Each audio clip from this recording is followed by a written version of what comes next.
Hello, dear listeners, and welcome back to Book Summary 5, the 5-Minute Summary channel. I'm Sammy, your host. Today we're diving into Leonardo da Vinci by Walter Isaacson, published in 2017. This fascinating biography offers a deep and insightful look into the life of one of history's greatest geniuses, exploring how Leonardo's insatiable curiosity, artistic mastery, and scientific inquiry made him a true Renaissance man. Let's explore the key ideas and stories from the book so you'll feel like you've read it cover to cover. Walter Isaacson, known for his biographies of figures like Steve Jobs and Albert Einstein, brings his narrative skill to the life of Leonardo da Vinci, painting a vivid portrait of a man whose talents spanned art, science, engineering, and anatomy. The book is based on Leonardo's extensive notebooks, filled with sketches, ideas, and observations, which provide a window into his extraordinary mind.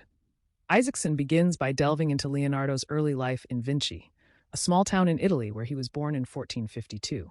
Leonardo was the illegitimate son of a notary, which meant he was not sent to a formal school.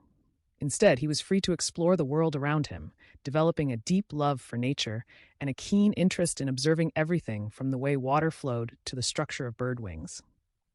This curiosity would later fuel his diverse achievements.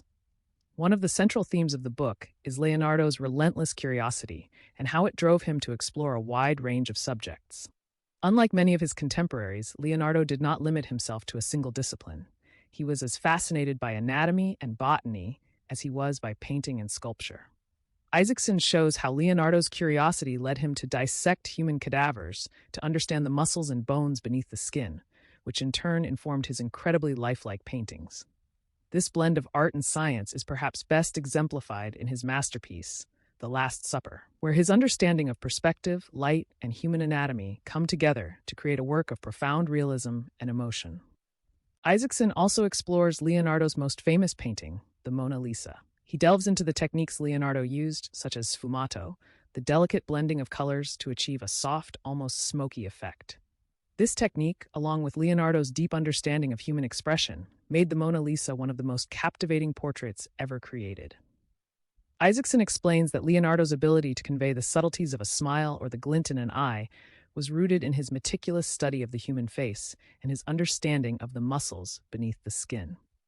Another significant aspect of Leonardo's life, as highlighted by Isaacson, is his approach to learning and creativity. Leonardo was a perpetual student, always seeking to learn more, often through hands-on experimentation. He carried his notebooks everywhere, filling them with questions, sketches, and ideas.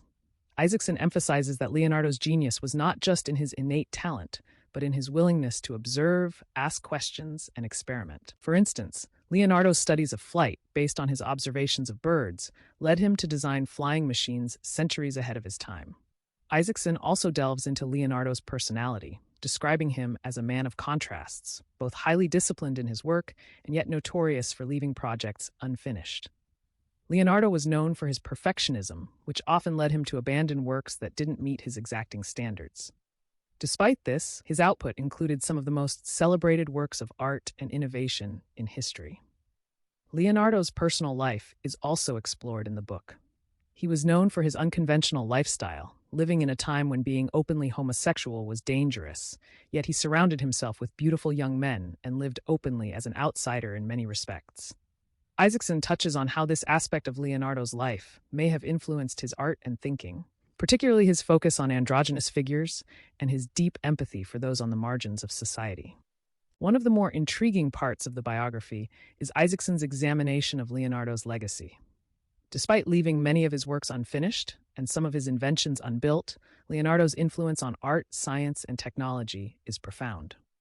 Isaacson argues that Leonardo's true genius lay not just in his finished works, but in his approach to life, the way he combined art and science, his boundless curiosity, and his willingness to question everything. This approach, Isaacson suggests, is what made Leonardo da Vinci not just a product of the Renaissance, but a man whose ideas were centuries ahead of his time.